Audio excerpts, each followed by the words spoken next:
Oh, Did I just say that right now? I just said that as we went live, didn't I? Wow. What I meant to say was during our intro. First words of the stream, a bomb. What I was trying to say is we've been actively thinking about redoing the intro for since last year, right? Yeah. Since we went on a hiatus last year. Yeah. And I don't know what I was gonna say. Oh, I want a car to explode on the opening of the title. Whatever we have to do to get an actual car to explode on the opening title. And I'm not talking like a cheesy CGI.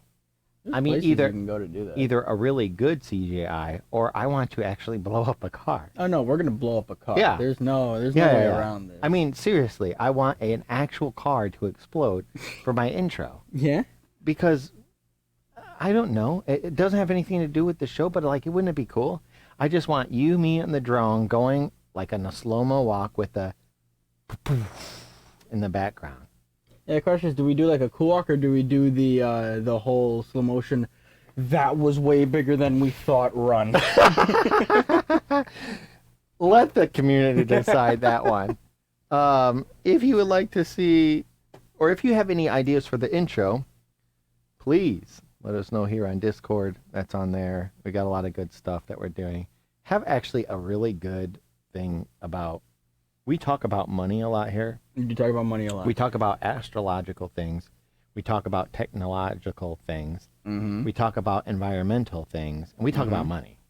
Yes. I mean, and all those things are good news things. And today we're going to talk about all of them. But today we are talking about the biggest amount of money that we have ever talked about. Money. Yes. Billions. We do really In like fact, money. it's the very first thing, because when I was like, we're bumping this one up Money. to the top. We're bumping this one to the top. So, before I get in on it, let's see here. So today is like National Alaska Day, I think?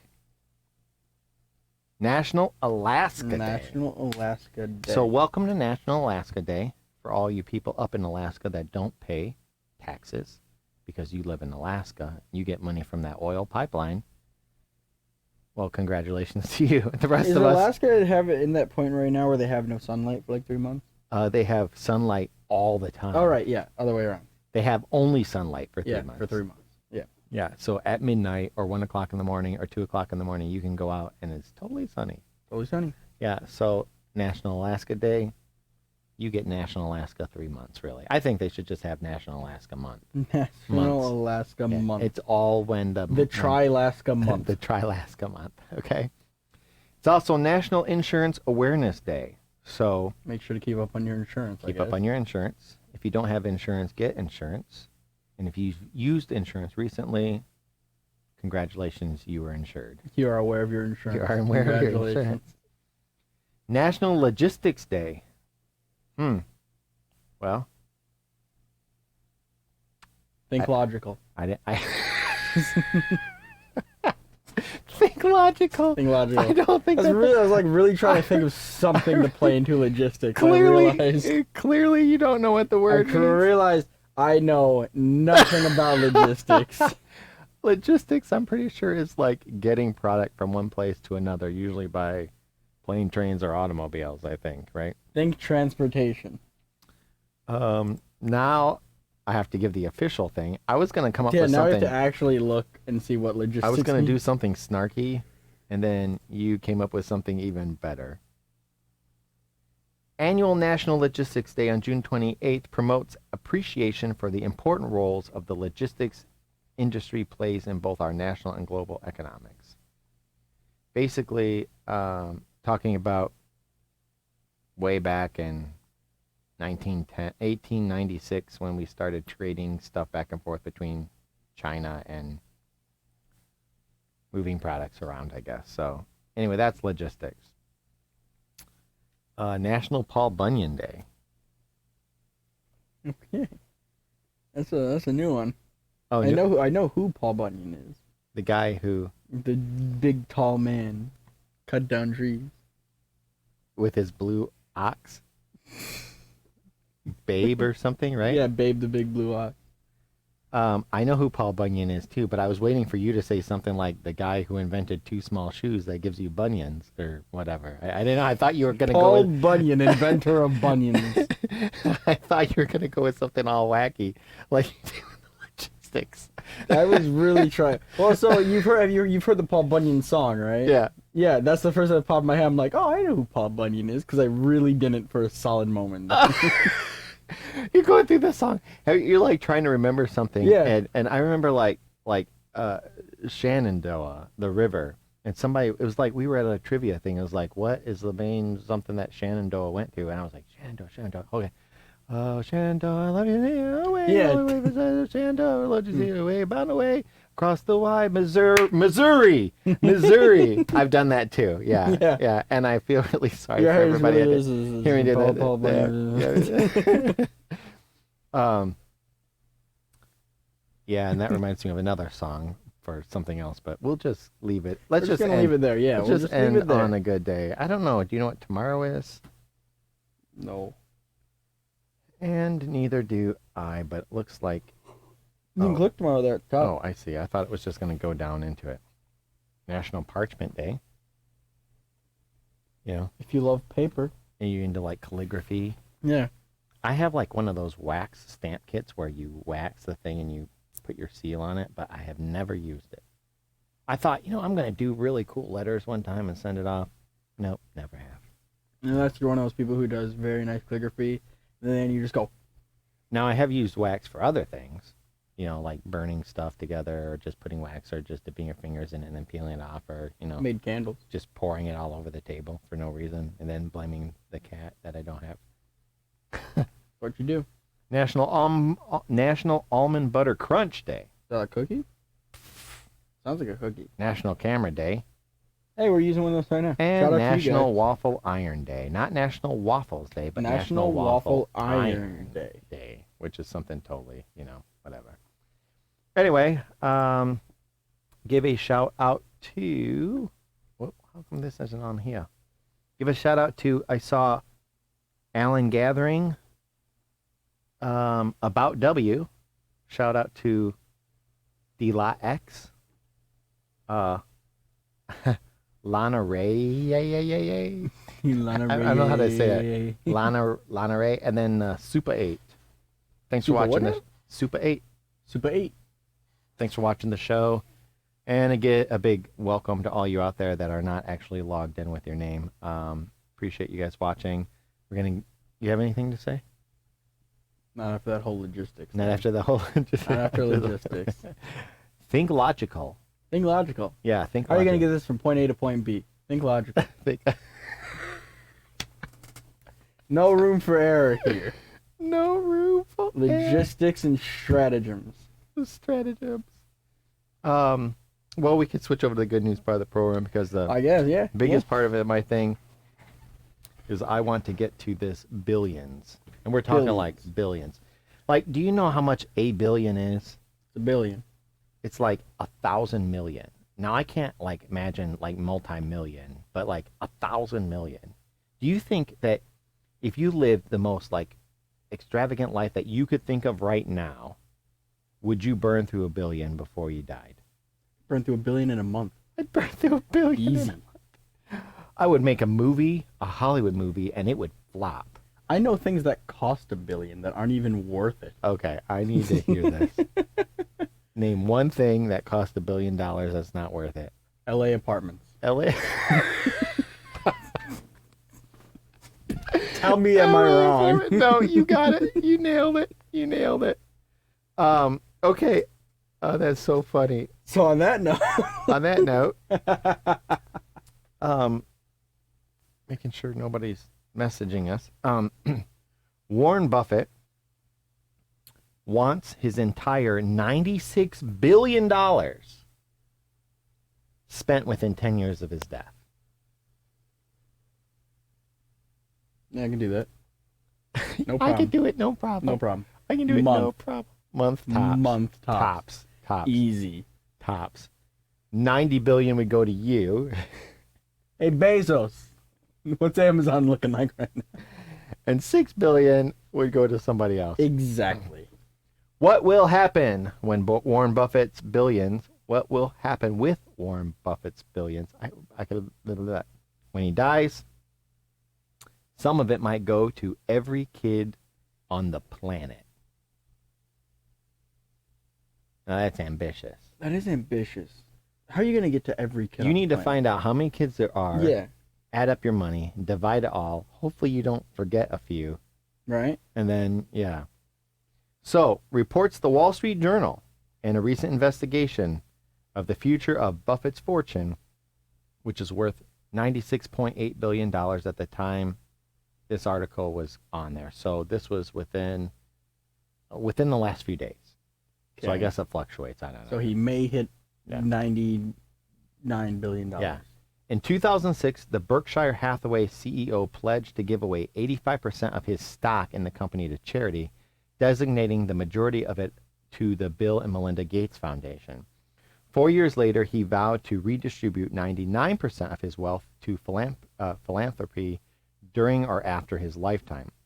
Of Buffett's $90 billion Berkshire stake, $56 billion will go to the Gates Foundation and $17.4 billion to 4 family charities, leaving an uncommitted $18.7 billion. All numbers the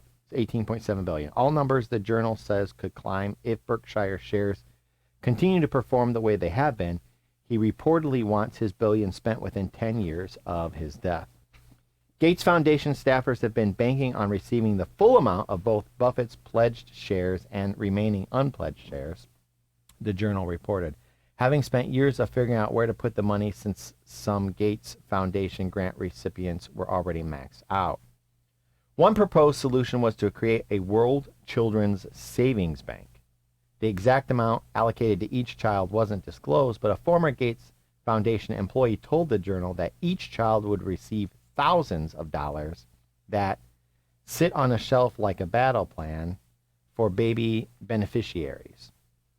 But Buffett, who turns 92 this year, hasn't yet disclosed the nitty-gritty of how his wealth will be split after his death. Estate planning experts told the journal his pledge letter was a bit ambiguous.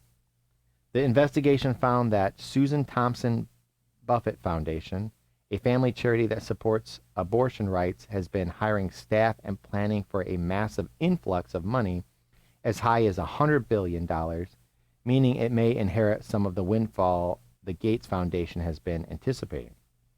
Officials from the Gates Foundation and the Buffett Foundation didn't respond to Fortune's request for comment, and Buffett told the journal there were inaccuracies in its reporting. But if the Gates Foundation does receive enough money to distribute a cut to every child, it would help even the world's socio-economic playing field and possibly provide parents with a financial safety net they need to have kids in today's economy.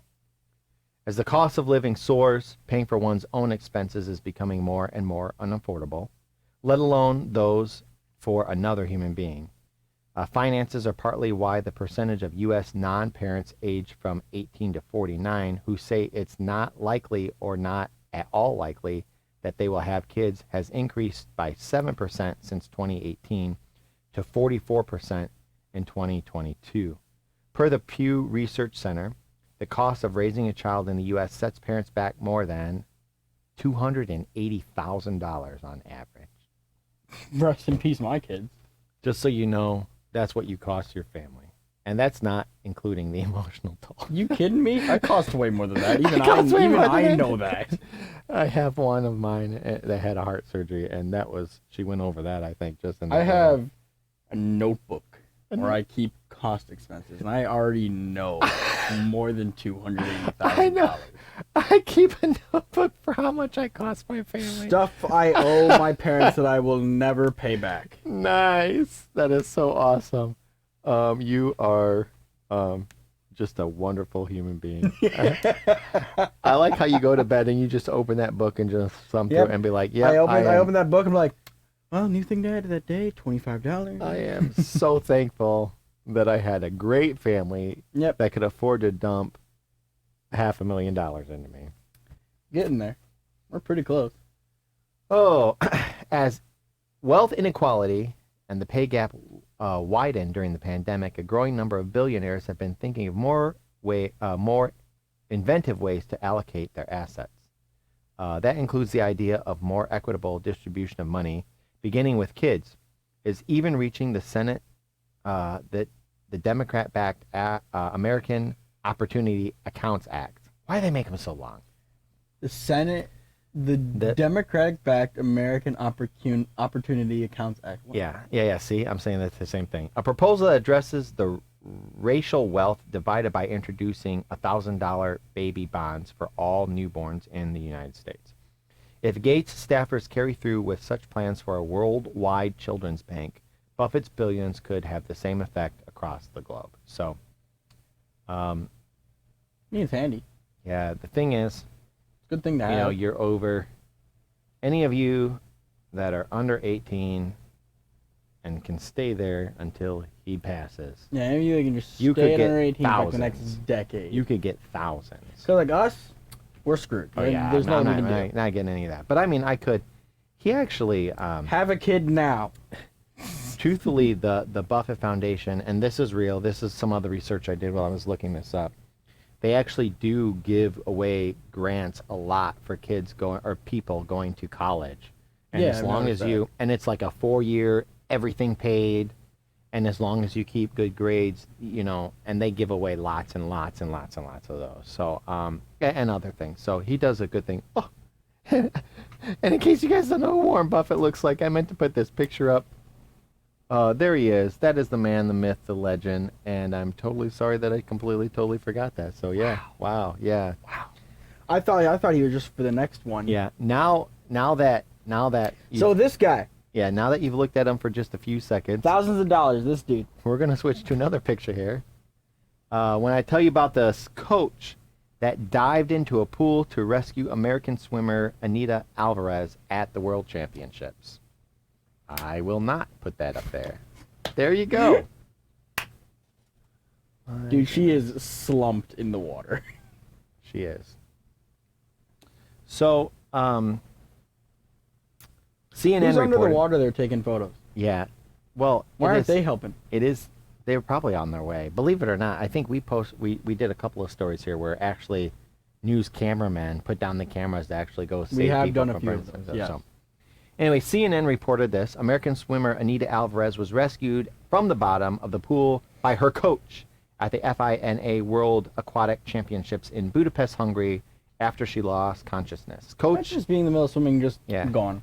Coach Andrea Fuentes jumped into the pool after she saw the 25-year-old artistic swimmer sink to the bottom at the end of her routine in the women's solo free event on Wednesday.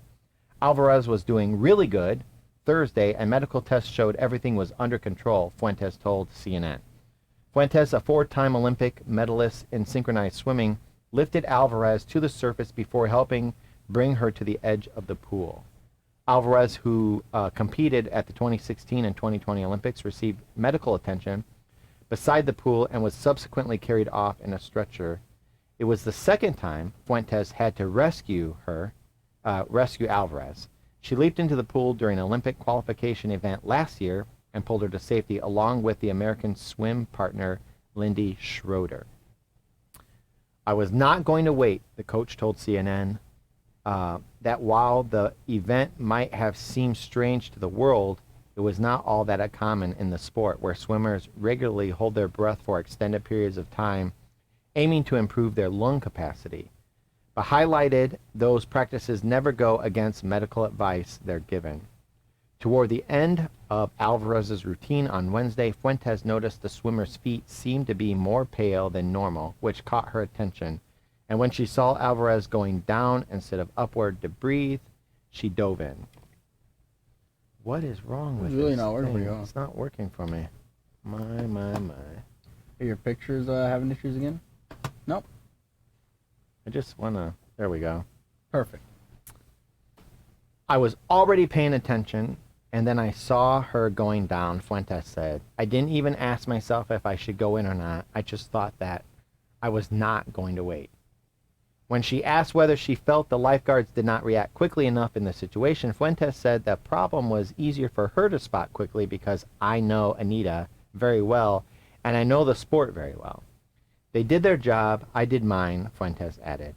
The International Swimming Federation, also known as FINA, the sport's governing body, did not immediately respond to CNN's request for a comment on the speed of the rescue, but in a statement to CNN on Thursday, FINA said it had been in contact with Alvarez, her team, and medical staff following what it described as a medical emergency.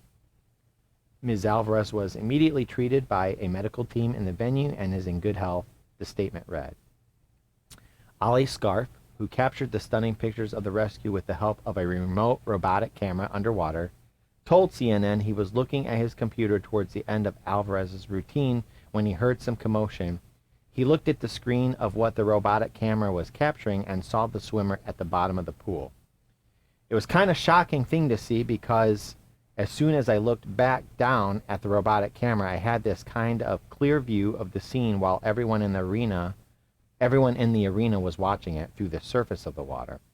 The photographer told CNN, "It was immediately from photographing these beautiful pictures of this amazing athlete performing to then just a heartbeat. Now we're photo shooting a near-death situation," Scarf said. "I was quite shaken, actually." Really? Yeah. So, yeah, kind of cool. Really cool that, you know what? I think I know what's going on here. Mm-hmm. It's really cool that,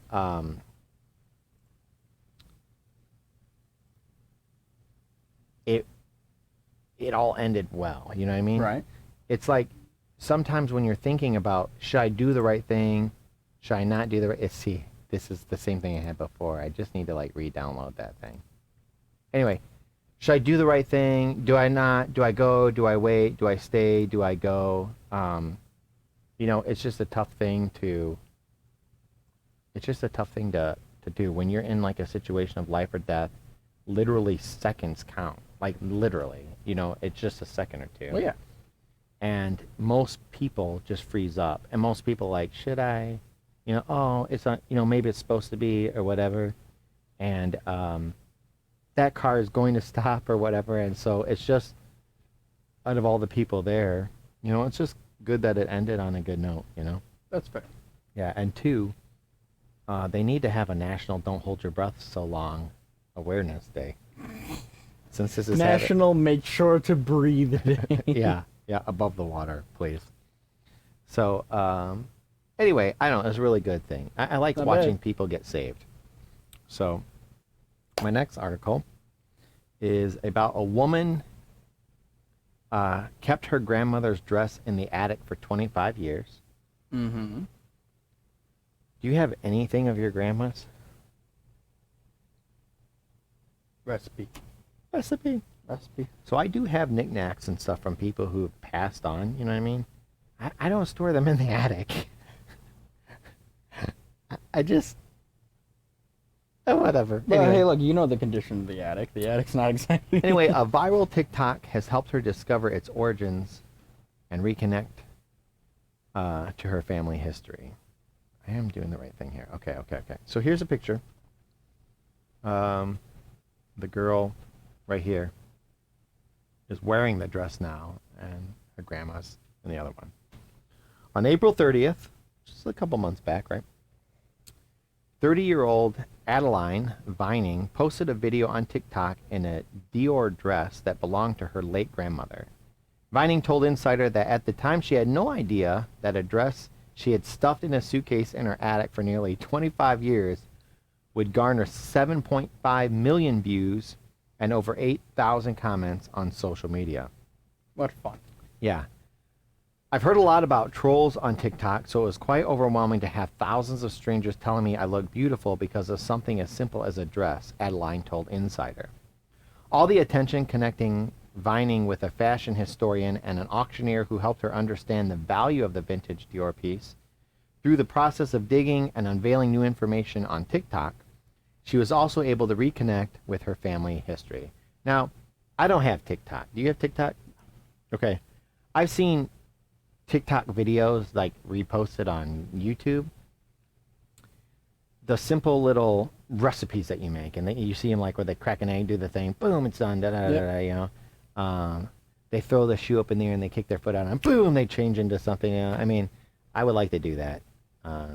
Although comparatively, how I get dressed versus the ladies, That's fair. it's almost the same thing. If you count them getting dressed at my speed, and mine is like boom, boom, boom. Anyway, If you count the trying to put the pant leg on, you fall forward. there's a on the lot of floor. neat stuff that I would think you could get and see and find and do on TikTok.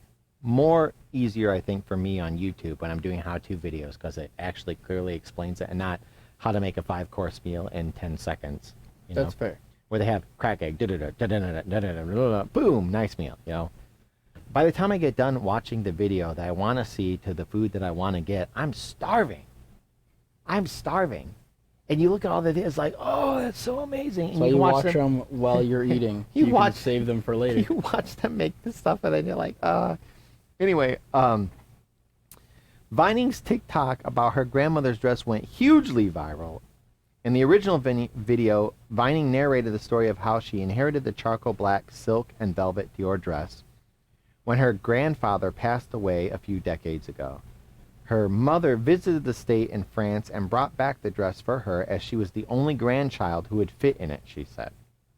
She added that the dress remained holed up for years, as she could never find an occasion glamorous enough to wear vintage Dior. I couldn't meet my grandmother and wanted to learn more about her through the dress. I contacted Dior about 12 years ago, but they weren't much help, she said, adding that she hoped someone on TikTok would help her trace its origins. So she contacted the place that made the thing, and they're like, Yeah, sorry, like, you can't help it. yeah, sorry, you're going to have to go yeah. to a more professional place like TikTok. Visit a cemetery, figure it out. Yeah. Overnight, the comment section blew up. Kind of like the beginning of our opening. Yeah. Well, at least how we wanted to be. Overnight, the comment section bombed. People tagged the Oscars seeking an invite for Vining to wear the dress. Others offered recommendations on how to store the dress and shared stories of clothing they inherited from their grandparents and the related power of maternal memory. Some users tagged fashion historians in the hope they might be able to help. One was London-based Henry Wilkinson, who specializes in researching and restoring vintage fashion. He saw the video and told Insider that based on the typography on the label, he estimated it was an early Christian Dior piece, and other details offered further clues. It's like Sherlock.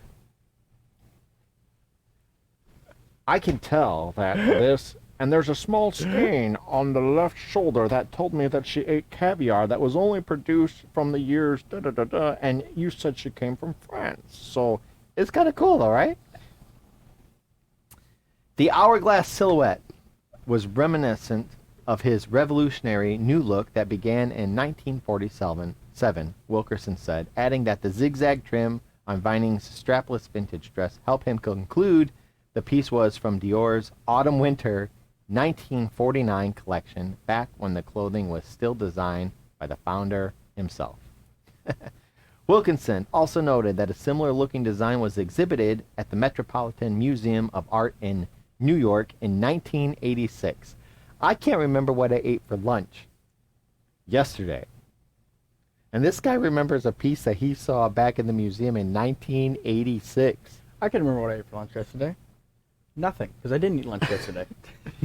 Intrigued by the dress's history, Wilkinson reached out to Vining on Instagram, and after revealing its origins, he advised her to get the dress insured. Henry encouraged me to get my grandmother's dress valued and put me in touch with Carrie Taylor Auctions in London. She said Carrie Taylor told Insider that its current condition, the dress was worth anywhere between 30,000 euros and 35,000 euros, which is between 36,700 and 42,800 of our dollars. This year. The more years you wait. I'm just saying that. Anyway, this is Yeah? good news. This is good Money. news. This is good news. This completely floored me, Vining said on the valuation. Vining said that when Wilkinson studied the dress, he realized it had been taken in from the bust and waist, and the net on the trim was frayed. These were interpreted, as signs that her grandmother wore the dress before she died in 1956. Many viewers left comments saying they were hoping for future updates on the dress. Vining is excited to take them with her on this journey of discovery and create a separate TikTok playlist titled That Dior Dress, which now has 8 videos. The past weeks have been a melting pot of emotions for Vining and her family, she said. All the attention the dress received on TikTok urged her extended family to share anecdotes and old photographs of her grandmother on their private Facebook group. Most recently, Vining said that one of her uncles found a photograph of her mother dancing in what appears to be the dress, which is the other picture we see here. Pretty red looking. Yeah, before it. It's a little bit of a contrast. But if you look at their face, their colors are different too, yeah. We're also proud of my grandfather for his services to France in the Foreign Office that became the member we always talked about. I'm glad through the dress I'm finally able to meet my grandmother, she said. Vining is now aiming to collect information on her grandmother's death. She told Insider, the story seems straight out of Disney, and once I have confirmed all the facts, I will be sharing it on TikTok. My grandmother died mysteriously. Was your grandmother a Romanov? Like Romanov. She's still alive and in witness protection. Yeah, she's still somewhere. She's still somewhere. I'm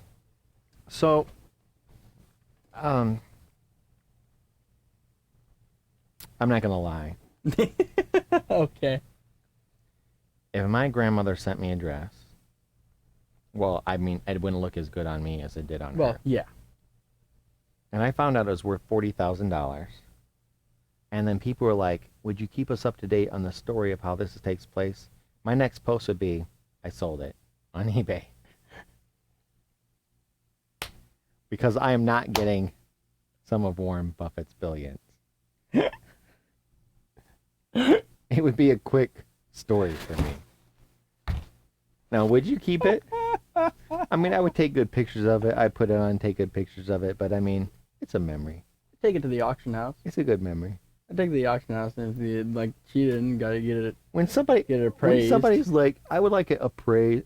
You should have it insured and appraised. I was like, insured, appraised? Can't you find stuff like this at the Goodwill? Okay, fine. I'll call this the 40,000. Yeah, 40,000. No way. No way. Cash? Yeah, okay. you guys do cash. Yeah. I wouldn't bring it home. I'm sorry. No, I would come home with a duffel bag full of money. We're going out to dinner tonight. We're going out to dinner every night. Okay. Speaking of money, because we really love money. Speaking of money, Governor Walz. Governor Walz. You know who Governor Walz is? W-A-L-Z Walz. Offers $1,000 checks to spend half of a $9.2 billion surplus in his state. And I'm going to share with you that state here shortly. I'm not sure if we actually looked up the national, whatever. Anyway, okay. Governor Tim Walz suggested sending half of the state's $9.2 billion surplus back to taxpayers in a 15-minute special session.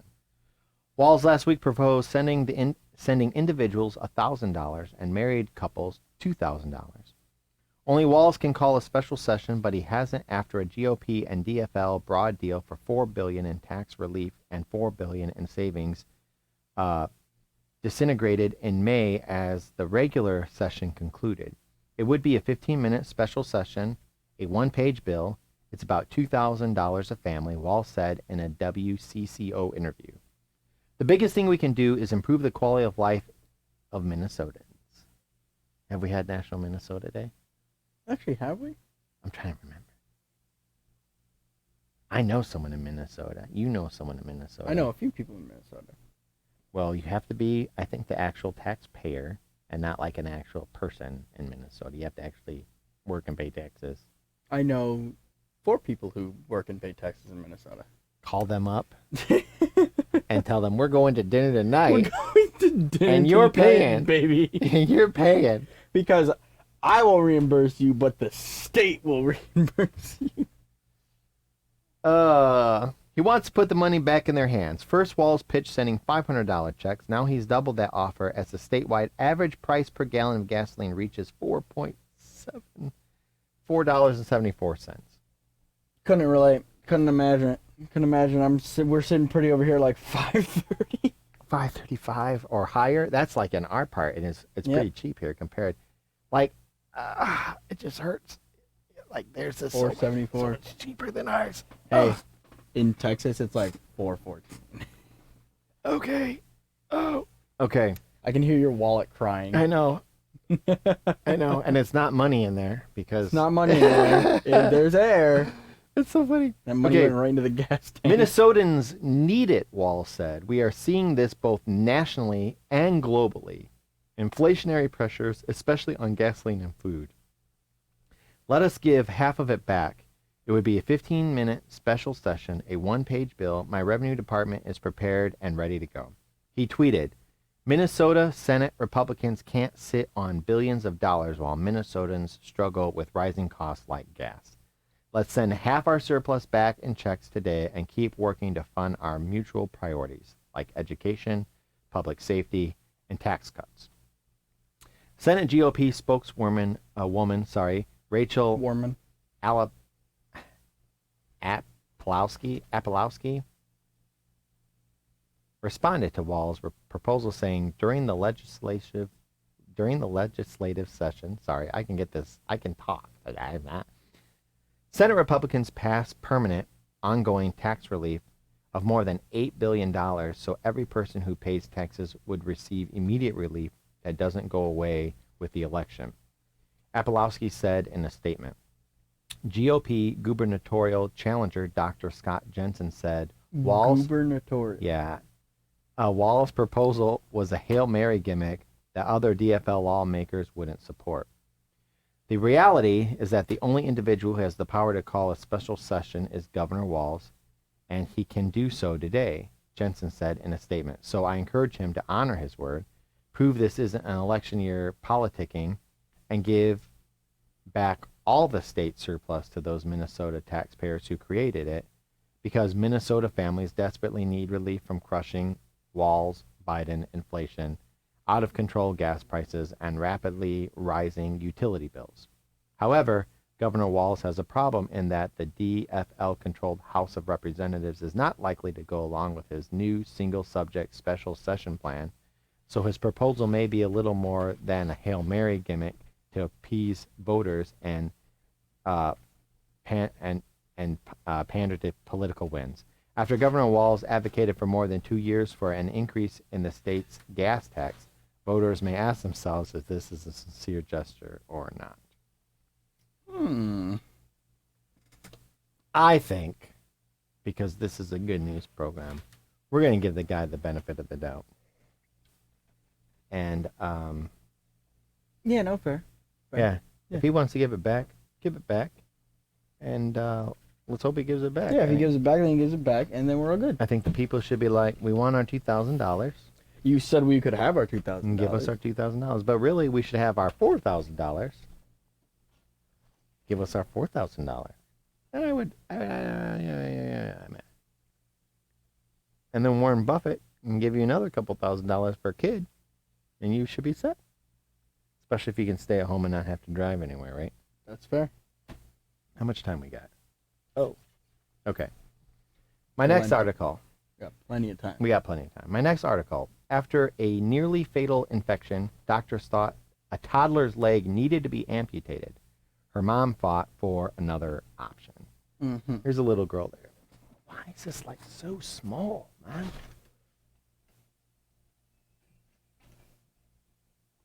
Cute little girl. That is indeed a little girl. Yep. One day, Macy Steele went to visit her daughter, Kendall, in the neonatal intensive care unit. Sounds like the beginning of a story. Once upon a time. Sometime the neonatal intensive care unit. Immediately, she feared something was wrong with the baby, but nurses brushed her aside, saying Kendall just had blood work done and that day and was fine, or as fine as a baby born at 26 weeks could be.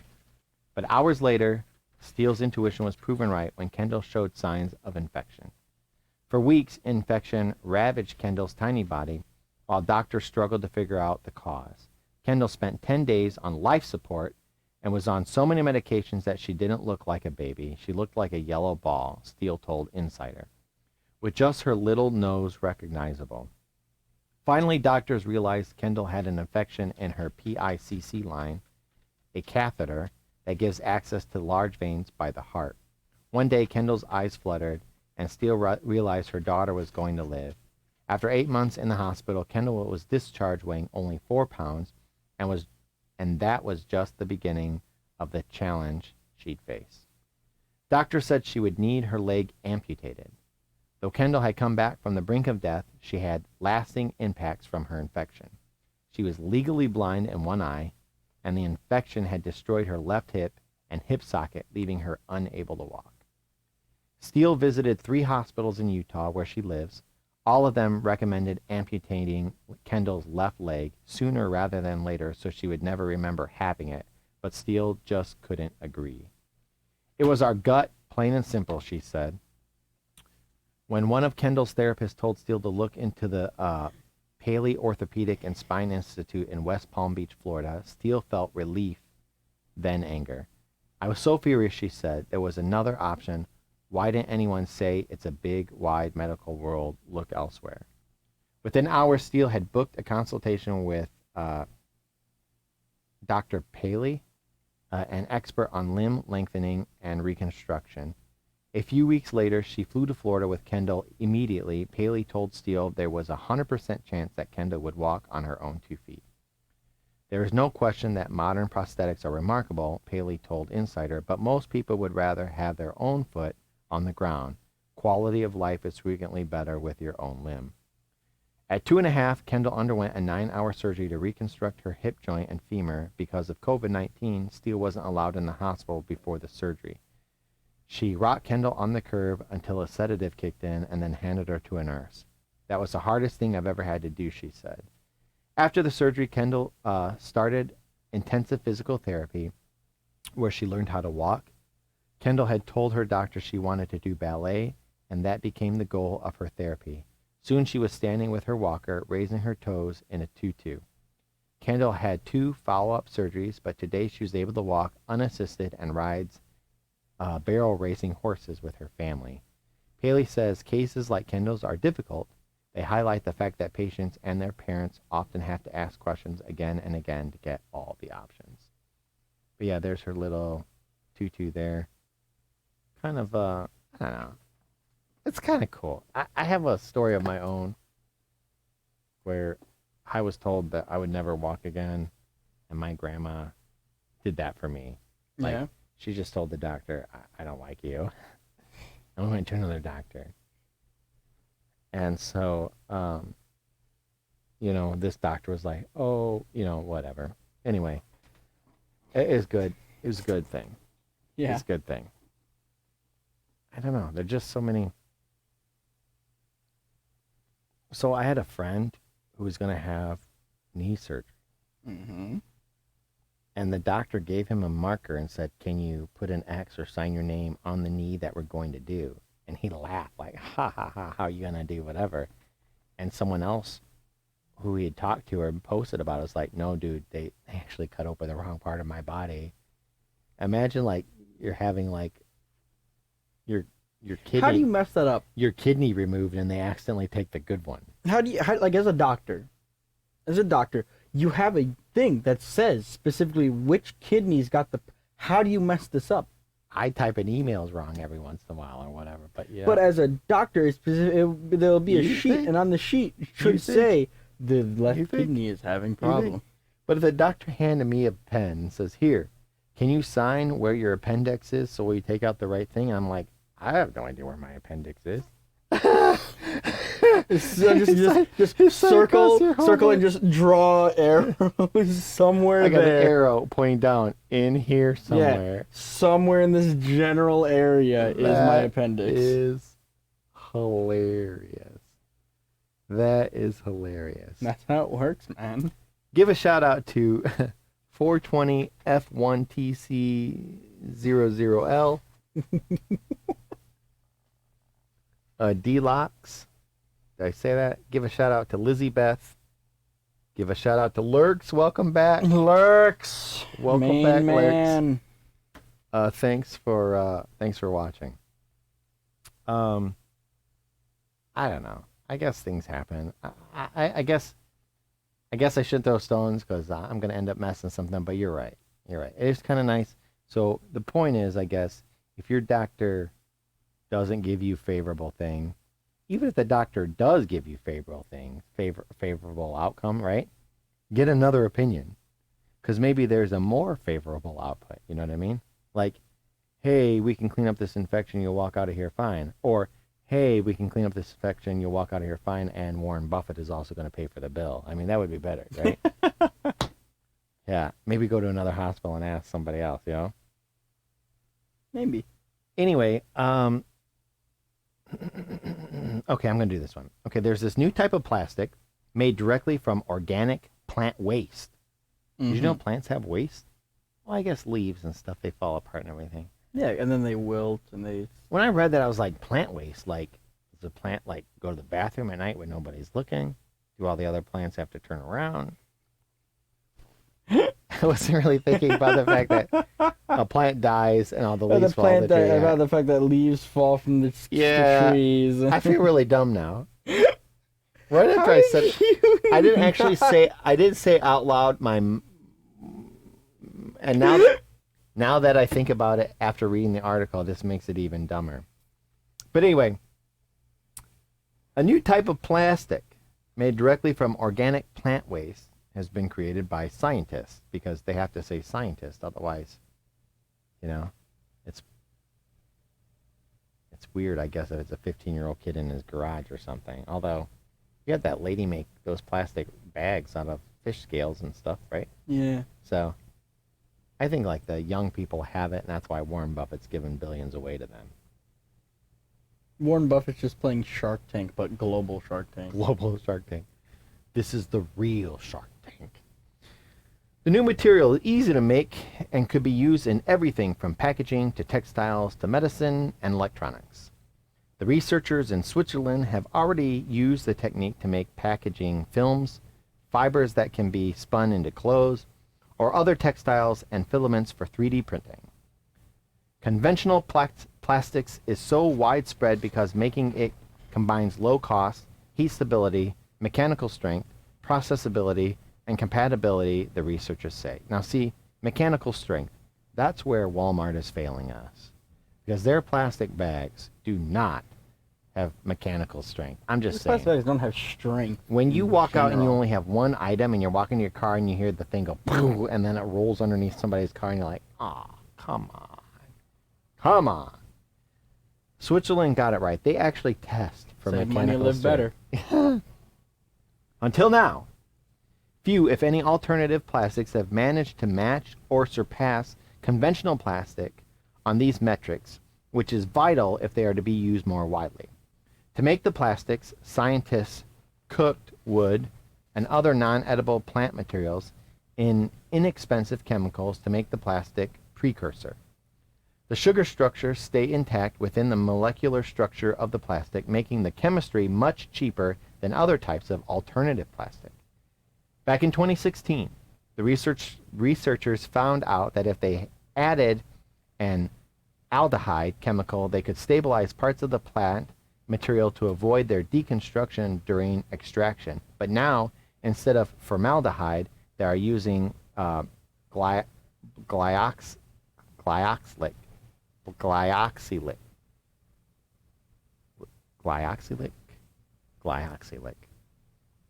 whatever.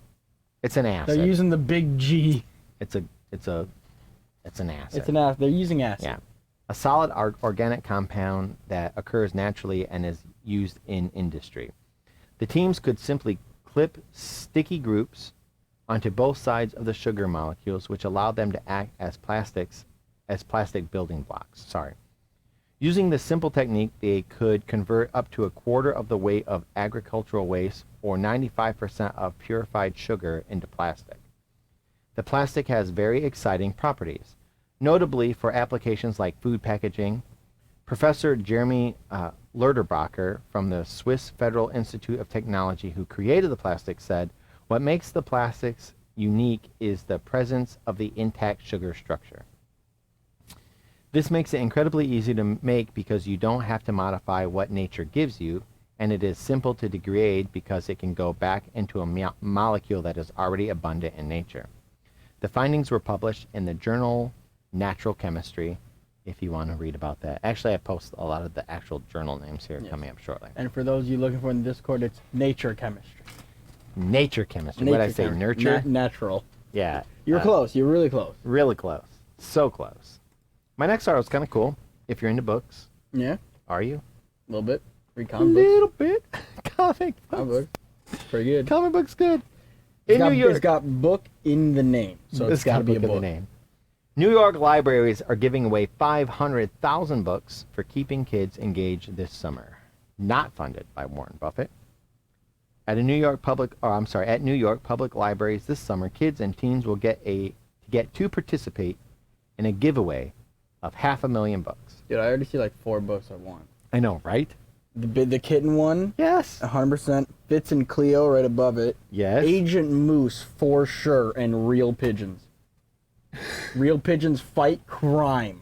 I like the Who Will Win book, Tarantula versus Scorpion. Yeah, right? I just like watching those simulations on the Discovery Channel. I need the kitten, Agent Moose, and Real Kittens fight crime for comic relief, and then I need Fitz and Cleo for something to actually sit down and read. New York, tag us and then send us some books. Tag us on Twitter, the whole state of New York. Please.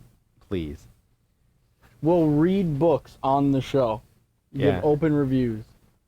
So it's not all of New York, actually, but if you can drop by the neighborhood New York Public Library locations in the Bronx, Manhattan, or Staten Island, anytime to choose between 500,000 new and diverse tomes, they're to take home and keep forever. The idea being that a lifelong love of reading and your own home library begin with choosing your own first book, not necessarily choose your own adventure, which happen to be my favorite kind of books.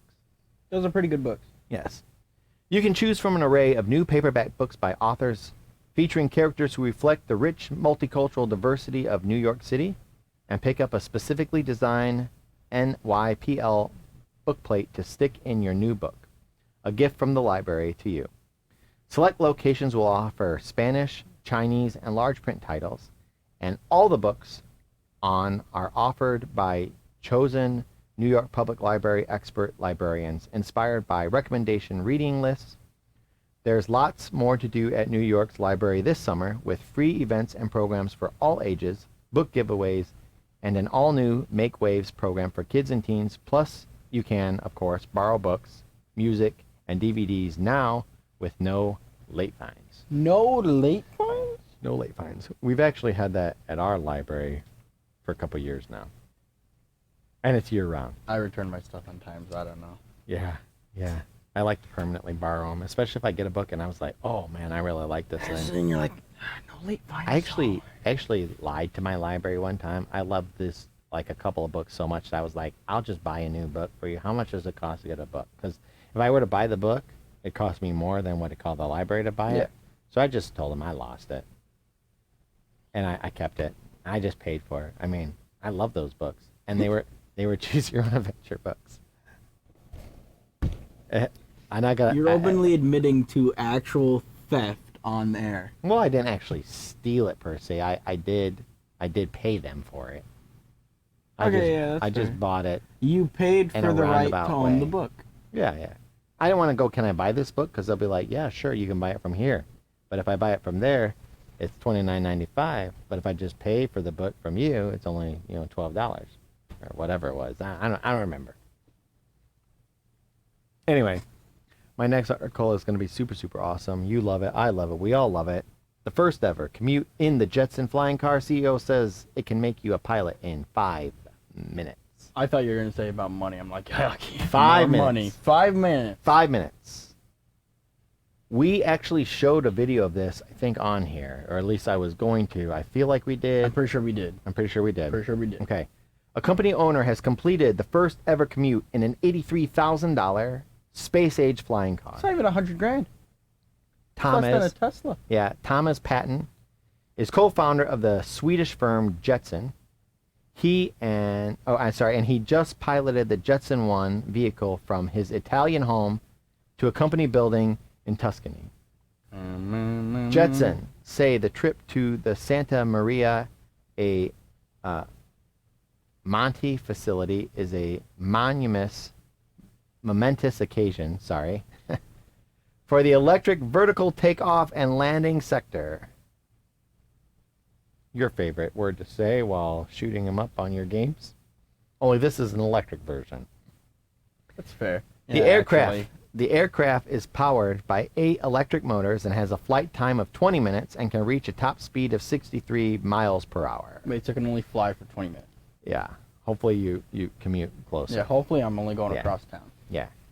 The futuristic vehicle is constructed from a race car-inspired lightweight aluminum space frame and a carbon Kevlar composite body. Running on... Kevlar? Yeah, I know, right? It's all right? good stuff. Yeah. Running on a high-discharge lithium-ion battery, the vehicle can carry a pilot's weight of 210 pounds. Well, shoot. Our long-term goal is to democratize flight. We firmly believe the eVTOL is the future for mass transportation. We are committed to making this a reality, Thomas Patton, co-founder and CTO, said. The Jetson is built like a Formula One car for the sky and incredibly fun to fly. Most importantly, the flight stabilization system we developed makes flight super easy. We can make anyone a pilot in less than 5 minutes, says Peter Turnstrom, co-founder and president.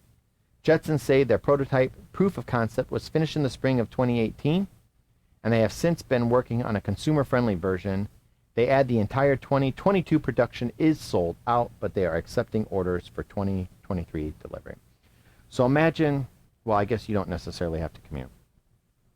But imagine I could just leave my house, point a straight line to where my work is, fly straight there without having to go through all the roads, this, that, whatever. No stoplights, no stop signs, no trains, no accidents, no issues, just boom. I think I can make it to my work in like 10 minutes. Delivery driving. I would probably have to stop by Starbucks, and I'm hoping these things have a cup holder. Pizza delivery. Pizza delivery. Pizza delivery. The idea... Sky high pizza. So when we first did this article, when we first published this article, they were making them, they were selling them, but you could only fly them recreationally, and you had to fly over a body of water. Yes. Now you don't have to anymore. Failed. Now you don't have to anymore. Now you can pre-order for 2023, and you can have a flying supercar that can go 63 miles an hour in the sky. For 20 minutes. And then it'll go 63 miles an hour and climbing into the ground. See, I don't weigh 210 pounds, so I'm hoping that I could land halfway. Also do not weigh 210 pounds. Take out the extra battery, connect it, put in another. I weigh more than 210 pounds. What's funny is, like, I would get mine and customize it with, like, the Knight Rider light, spotlights, flashing strobes, some kind of alien spinny thing, and my time would drop to 5 minutes. Yeah, from all the extra lights. from all the extra electricity you're drawing. Okay. Like this has a flight time of 33 seconds. 33 seconds, but it looks amazing. But it looks awesome in the sky. And I can go faster than 63 miles an hour. My next article, and I know we're over, but let me just get through this. If you can stand on one leg, can you stand on one leg? Are you good balancing? I can stand on one leg. I did like martial arts for a long time. I can stand on either leg, I think indefinitely. I mean, unless the floor is moving or something like that. Actually, you and I did that escape room. We did. I have really good balance. Yes. You know I do. You and I both were just holding there. Yeah. So if you can stand on one leg for 10 seconds in your middle age, your health risk plummets. Middle-aged people unable to stand on one leg for 10 seconds are almost twice as likely to die within the next decade, according to a new research. Scientists say the simple and safe balance test should become part of a routine health check for older adults. Yeah. Could you imagine being at a doctor's checkup? They're like, all right, stand on one leg. You only hold it for like 9.4 seconds. Well, Get your affairs in order. You got a decade. Well, hopefully they could like help you, fix something. It's kind of like if you see signs, you take steps to change the signs. You know what I mean? Dude, I gotta be, dude. Look, we both gotta be able to stand on our legs for 10 seconds. Hold on. I think it will get cut. Do we get cut off? I don't know how tall the thing is now. Hold on. 1, 2, 3, 4, 5, 6, 7, 8. I know that's more than 10. I'm like way more than 10. I tried doing this and I almost fell over. 10 years, buddy. 10 years. Let's go. Anyway, unlike aerobic fitness, muscle strength and flexibility balance tends to be reasonably well preserved until the 6th decade of life, when it starts to wane relatively rapidly. Yet testing for balance isn't normally included in health checks of middle-aged and older people, possibly because there is no standardized test and there is little hard data linking it to injuries or disease beyond falling, the researchers said. A team in Brazil wanted to know whether a balance test might be a reliable indicator of a person's risk of death from any cause within the next decade, and whether a test should therefore be included in routine health checks. They used participants from the Clinimex exercise study, which was set up in 1994 to assess links between various measures of physical fitness and the risk of ill health and death from cardiovascular problems. The current study included more than 1,700 participants aged 51 to 75 at their first checkup between February 2009 and December 2020. Around 2/3 were men. Weight and several measures of skin fold thickness plus waist size were taken, as were details of medical history. Only those with stable gait were included. As part of the checkup, participants were asked to stand on one leg for 10 seconds without any additional support. They were asked to place the front of the free foot on the back of the opposite lower leg while keeping their arms by their sides and their gait thick straight ahead. Up to 3 attempts on either foot were permitted. Around 1 in 5, which is 348 total, failed to pass the test, and this rose in tandem with age, more or less doubling at 5-year intervals from 51 to 55 onward. Among those 51 to 55, nearly 5% failed, and for 56 to 60-year-olds, 8%, for 61 through 65, 18%, and for 66 to 70-year-olds, 37% failed. You know, shout out to that one 70-year-old dude who just did it no problem. Yeah, and he could do it on one hand and backwards, and he ate a Chiquita banana while doing it and singing, I'm a little teapot. Yeah, dude's eating his cereal while he's doing it. He actually brushed his teeth with the free foot. Okay, during a monitoring period of 7 years, 7% people died. Those deaths included cancer, cardiovascular disease, respiratory illness, and COVID complications. There were no clear temporal trends in the deaths or differences in the causes between those able to complete the test and those who weren't able to do so. However, the proportion of deaths among those who failed the test were significantly higher, 17.5% against the 4.5%, an absolute difference of just under 13%. In general, those who failed had poorer health. Many were obese and or had heart disease or had high blood pressure and too much fat in the blood. Type 2 diabetes was 3 times as common in this group, around 38% against 13% in those who passed the test.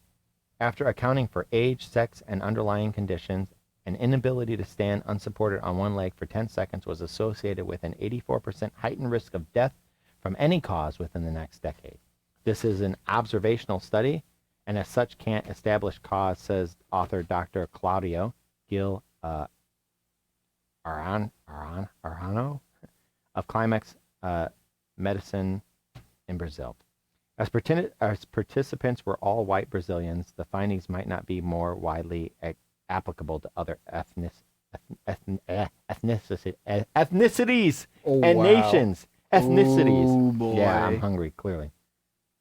And information on potentially influential factors, including recent history of falls, physical activity levels, diet, smoking, and the use of drugs, may interfere with the balance, wasn't available.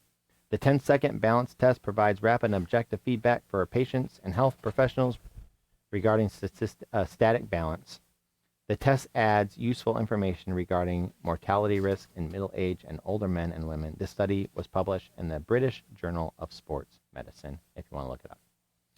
So,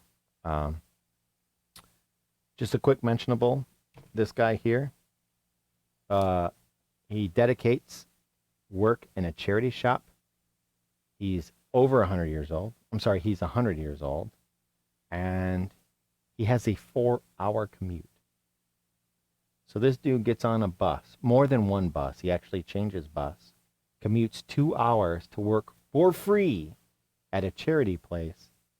He takes another 2 hours home out of his own pocket and his own money, and he's 100 years old. There's that guy. He's unmentionable. And then I feel like I had one other good one. We'll see. I think you do. Oh, this here is a rare orchid, thought to be extinct in Vermont for 120 years, was rediscovered by a photographer. And guy was out there taking pictures of plants and found an orchid that everybody thought's been extinct. Can you imagine this guy? He's like, oh, look at these cool plants I found. And the scientific community is like, wait a minute. Yep. Yep. So, anyway, we appreciate you guys watching. Anything you'd like to close with? Think logically. Think logically. We hope to see you next Tuesday. In the short term, if you guys have any good news, we appreciate you guys sending them. Please send us join our Discord. Send us information there. Send us money there. Send us your love and support there. But please come back. Let me see here.